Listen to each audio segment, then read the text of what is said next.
হরে কৃষ্ণ। সুপ্রিয় গৌড় ভক্তবৃন্দ, আজকের এই মহাপবিত্র পুত্রদা একাদশীর দিন ভগবানের এই অপরূপ রূপ মহিমা দর্শন করতে করতে আপনার শ্রবণ করুন পুত্রদা একাদশীর ব্রত মাহাত্ম্য কথা।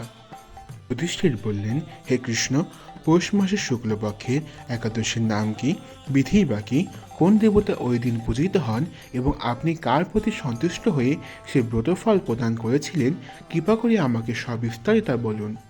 শ্রীকৃষ্ণ বললেন, হে মহারাজ, এই একাদশী পুত্রদা নামে প্রসিদ্ধ। সর্বপাপ বিনাশিনী ও কামদায়ী একাদশীর অধিষ্ঠিত ব্রত নেই। এই ব্রতকারীকে নারায়ণ বিদ্বান ও যশস্বী করে তোলেন। এখন আমার কাছে ব্রতের মাহাত্ম্য শ্রবণ করুন। ভদ্রাবতী পুরীতে সুকেতুর নামে একজন রাজা ছিলেন। তার রানীর নাম ছিল শৈব্যা। রাজদম্পতি বেশ সুখেই দিন যাপন করছিলেন। বংশ রক্ষার জন্য বহুদিন ধরে কর্মের অনুষ্ঠান করেও যখন পুত্রলাভ হলো না, তখন রাজা দুশ্চিন্তায় কাতর হয়ে পড়লেন।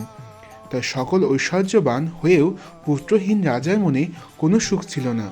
তিনি ভাবতেন, পুত্রহীনের জন্ম বৃথা ও গৃহশূন্য। পিতৃ দেব মনুষ্য লোকের কাছে যে ঋণ শাস্ত্রে উল্লেখ আছে তা পুত্র বিনা পরিশোধ হয় না। পুত্রবান জনের এই জগতে যশলাভ ও উত্তম গতি লাভ হয় এবং তাদের আয়ু, আরোগ্য, সম্পত্তি প্রভৃতি বিদ্যমান থাকে। নানা দুশ্চিন্তাগ্রস্ত রাজা আত্মহত্যা করবেন বলে স্থির করলেন, কিন্তু পরে বিচার করে দেখলেন আত্মহত্যা মহাপাপ।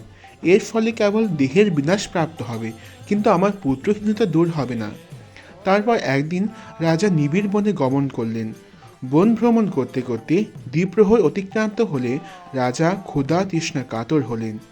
এদিক ওদিক জলাধি অনুসন্ধান করতে লাগলেন, কিন্তু চক্রবান, রাজহংস এবং নানা রকম মাছে পরিপূর্ণ মনোরম সরোবর দেখতে পেলেন। সরোবরের কাছে মুনিদের একটি আশ্রম ছিল। তিনি সেখানে উপস্থিত হলেন। সরোবর তীরে মুনিগণ বেদপাঠ করছিলেন। মুনিপ্রিন্তে শ্রীচরণে তিনি দণ্ডপাত প্রণাম করলেন। মুনিগণ রাজাকে বললেন, হে মহারাজ, আমরা আপনার প্রতি প্রসন্ন হয়েছি, আপনার কী প্রার্থনা বলুন। রাজা বললেন, আপনারা কে এবং কী জন্যই বা এখানে সমবেত হয়েছেন? মুনিগণ বললেন, হে মহারাজ, আমরা বিশ্বদেব নামে প্রসিদ্ধ। এই সরোবরে স্নান করতে এসেছি।